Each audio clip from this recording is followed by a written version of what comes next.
Tout avait été fait pour qu'il ne croise pas son ex-compagne, et pourtant la rencontre a eu lieu et a tourné au drame dans les locaux du service social de la protection de l'enfance. La jeune femme a été grièvement blessée à l'arme blanche et un éducateur social tué. Le suspect portait sur lui 4 ou 5 couteaux. La question est de savoir si son geste était prémédité. Celui qui a servi était un grand couteau de cuisine, en fait, une lame large et de 20 cm de long. Il avait acheté des couteaux très peu de temps avant. Voilà, après, la préméditation, ce sera à l'instruction de l'établir ou pas.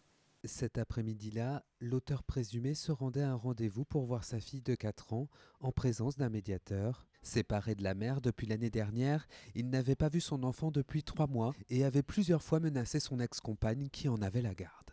En tout cas, ce que je peux dire, c'est que depuis qu'ils étaient séparés, il y avait un gros conflit sur la garde de l'enfant, avec des menaces, des choses assez difficiles, quoi. Déjà condamné en 2012 pour violence conjugale, l'homme de 34 ans avait fait récemment l'objet de plusieurs signalements par son ex-compagne.